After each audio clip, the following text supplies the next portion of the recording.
पितृपक्ष में भूल कर भी ना खरीदे ये 5 चीज़ें, करोड़पति को भी कंगाल बना देती है। दोस्तों, हिंदू धर्म में पितृपक्ष का बहुत ही ज़्यादा खास महत्व होता है। ऐसा कहा जाता है कि जो व्यक्ति पितृपक्ष में इन चीज़ों को खरीद लेता है उसे बहुत सारी दिक्कतों का सामना करना पड़ता है, क्योंकि दोस्तों पितृपक्ष में बहुत सारे शुभ कार्य बिल्कुल भी नहीं किए जाते। तो आपको भी भूल कर भी पितृपक्ष में इन चीज़ों का नहीं खरीदना चाहिए। और दोस्तों, इस वीडियो में हम आपको बहुत ही महत्वपूर्ण जानकारी देंगे कि पितृपक्ष में वह कौन से कार्य होते हैं जो किसी भी व्यक्ति को नहीं करने चाहिए, वरना उनके पितर आपसे उनसे नाराज हो जाएंगे और उनके जीवन में उन्हें बहुत सारा कष्ट देंगे। क्योंकि जब हमारे जीवन में पितर हमसे नाराज हो जाते हैं तो हमें पितृ दोष लग जाता है, जिस वजह से हम अपने जीवन में हर प्रकार की परेशानियों का सामना करना पड़ता है। और दोस्तों, अगर हमारे जीवन में पितृ दोष लग गया हो तो हमारे बने बनाए काम भी बिगड़ जाते हैं। अगर आप चाहते हैं कि आपके पितृ आपसे प्रसन्न हो और वो आपसे नाराज ना हो तो आपको श्राद्ध के दिनों में, पितृपक्ष के दिनों में अपने पितरों के निमित्त पिंडदान तो अवश्य ही करना चाहिए, जिससे आपकी पितृपक्ष आपसे खुश रहें और उनको तृप्ति मिल सके। ऐसा कहा जाता है कि पितृपक्ष के दौरान हमारे जो मृत पूर्वज होते हैं वह पितरलोक से हमसे मिलने के लिए धरती पर आते हैं और अपने परिजनों के बीच में रहकर वह अन्न और जल को बड़े ही प्रेम से ग्रहण करते हैं। पितरपक्ष की बहुत ही महत्वपूर्ण बातें बताते हुए स्वयं भगवान श्री कृष्ण ने भी कहा था कि पितृदेव हमारे घर में देवता के रूप में आते हैं, जो हमारे घर की रक्षा किसी कवच के समान होते हैं। ऐसे में जिन घरों में स्वयं पितृदेव खुश रहते हैं ना, उस घर में कभी भी कोई संकट भूल कर भी नहीं आता, क्योंकि वह संकट आने से पहले ही पितृदेव उसे खुद अपने ऊपर ले लेते हैं। लेकिन अगर किसी घर में कोई पितृ दोष लगा हुआ है या उनके पितृ देवता उनसे नाराज हैं तो उस घर में हमेशा लड़ाई झगड़े ही होते रहते हैं और धन की परेशानियां और घर की बहुत सारी समस्याएं बनी रहती हैं।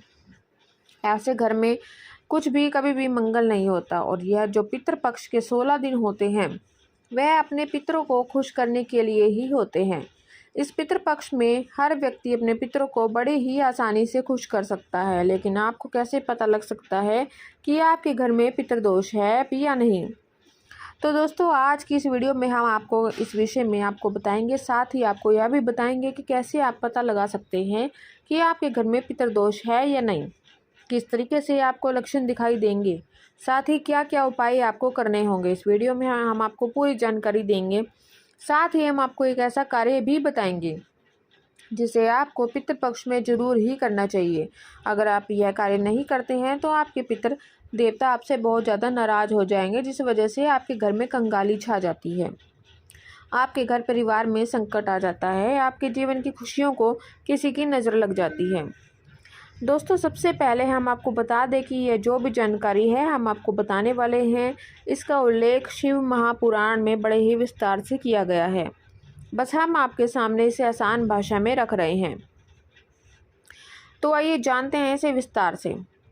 श्राद्ध पक्ष यानी कि जो यह पितृपक्ष की जो शुरुआत होती है, तो जो भी हमारे पितृ देवता होते हैं और या फिर हमारे जो पितृ होते हैं उन्हें हम पूर्वज भी कहते हैं। इन्हें पितरलोक से मृत्यु लोक में भेजा जाता है और यह सर्वप्रथम हमारे घर में ही आते हैं। तो जो ये श्राद्ध पक्ष की शुरुआत हो रही है वह 17 सितंबर यानी कि मंगलवार से हो रही है और इसका समापन 2 अक्टूबर को हो जाएगा। और इस बीच में आपकी सारी तिथि आ जाएगी, जैसे द्वितीय, तृतीय, चतुर्थी, पंचमी, प्रदोष, एकादशी, सब कुछ आ जाएगा। ऐसे में जिन दिनों में आपको पितृ इस दुनिया को छोड़कर गए थे उस दिन पर आपको उनकी बड़ी ही सच्ची श्रद्धा से श्राद्ध करना चाहिए। अगर आपको तिथियां पता नहीं है तो आप इसे अमावस के दिन भी कर सकते हैं। तो इन सब में सबसे पहले हम आपको बताएंगे कि इन 16 दिनों में से ऐसी कौन सी गलतियां होती हैं जो नहीं करनी चाहिए और कौन से उपाय हैं जो आपको अवश्य ही करने चाहिए, जिससे आपके पितृ देवता आपसे खुश होंगे और आपके हर एक परिवार के सदस्य की उन्नति होगी और आपके ऊपर पितरों का आशीर्वाद सदैव बना रहेगा। क्योंकि दोस्तों, यह पूरा खेल पितृदोष का ही होता है। आप सभी को बता दें कि पितृपक्ष के इन दिनों में कुछ खास कार्य करने की मनाही होती है, यानी यह कार्य पितृपक्ष में करने वर्जित माने जाते हैं। अगर आप गलती से भी इन कार्य को कर देते हैं तो आपसे पितर नाराज हो सकते हैं, जिससे आपको बुरे परिणामों का सामना करना पड़ सकता है और आपका जीवन दुर्भाग्य में बदल सकता है। दोस्तों, इस वीडियो में मैं आपको बताऊंगी कि पितृपक्ष का महत्व क्या है, पितृपक्ष में कौन से कार्य भूल कर भी नहीं करने चाहिए। पितृपक्ष के दौरान हमें कुछ नियमों का पालन अवश्य ही करना चाहिए, जैसे पितृपक्ष के दौरान भूल कर भी दाढ़ी के बाल नहीं कटवाने चाहिए, बड़े बुजुर्गों से बहस नहीं करनी चाहिए। इसके साथ ही कुछ ऐसी वस्तुएं भी होती हैं जिनको पितृपक्ष के दौरान भूल कर भी नहीं खरीदना चाहिए, क्योंकि यह बिल्कुल भी सही नहीं माना जाता। चीज़ों को खरीदने से पितर नाराज हो जाते हैं। तो चलिए जान लेते हैं कि उन वस्तुओं के बारे में। लेकिन उससे पहले अगर आप भी चाहते हैं अपने पितरों का आशीर्वाद आप पर बना रहे तो इस वीडियो को एक लाइक करें और चैनल को सब्सक्राइब कर लें और कमेंट बॉक्स में जय पितृदेव जरूर लिखें। नंबर 1, नमक। पितृपक्ष के दौरान नमक का दान करना बड़ा ही महत्वपूर्ण माना जाता है। इस दौरान नमक का दान आप कर सकते हैं, लेकिन आपको पितृपक्ष के दौरान नमक को भूल कर भी नहीं खरीदना चाहिए। इस समय नमक को खरीदना बहुत ही ज़्यादा अशुभ माना जाता है। श्राद्ध शुरू होने से पहले आपको अपने घर में नमक खरीद कर रख लेना चाहिए। पितृपक्ष के दौरान नमक खरीदने से हमारे घर में लगातार बीमारियों का घर बन जाता है।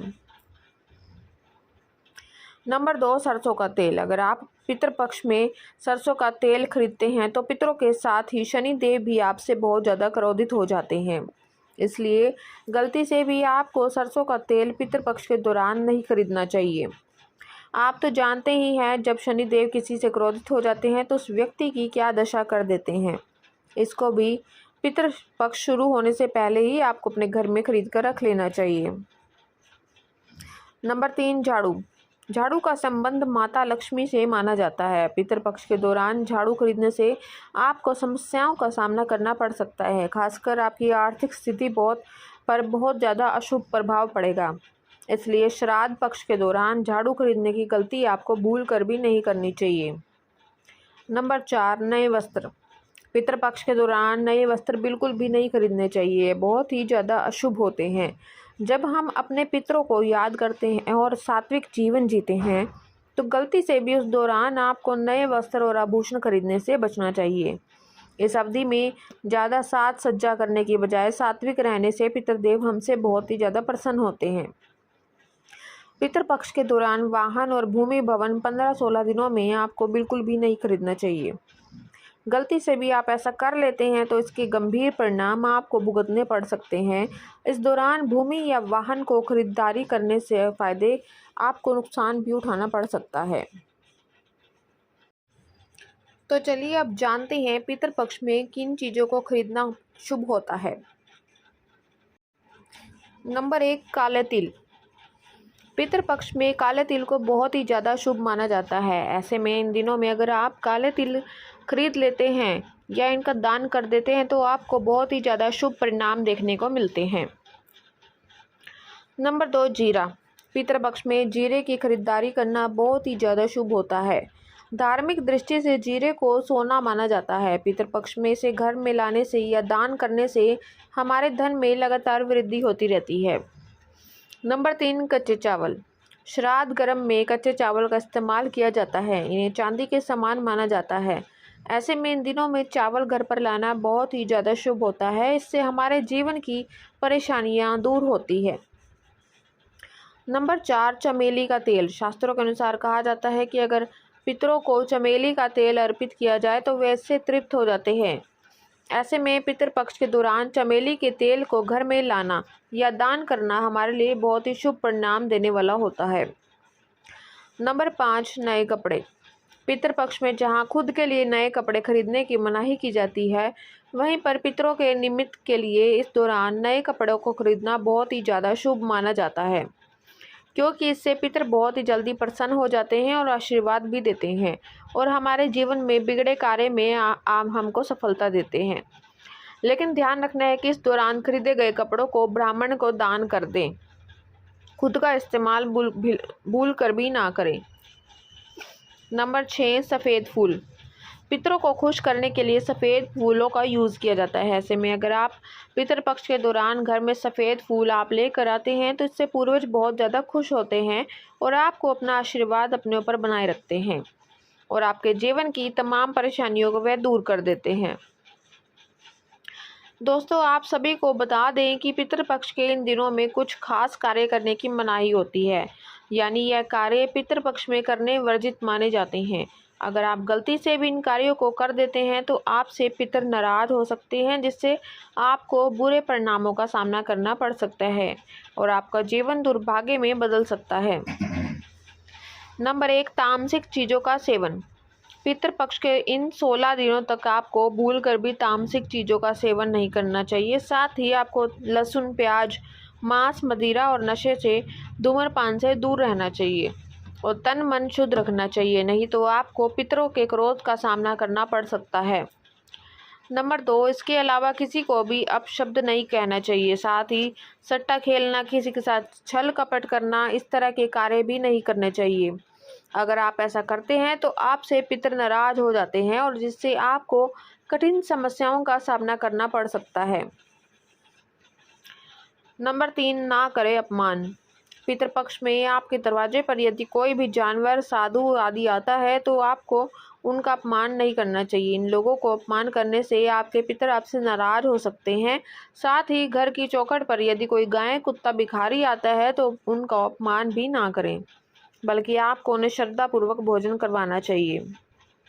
नंबर 4, पेड़ के पत्ते।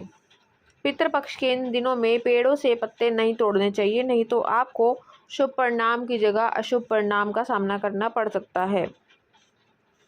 यह तमाम जानकारी जनरुचि में ध्यान में रखकर दी जा रही है। ज्योतिष और धर्म के उपायों और सलाहों को अपनी आस्था और विश्वास पर आजमाएं।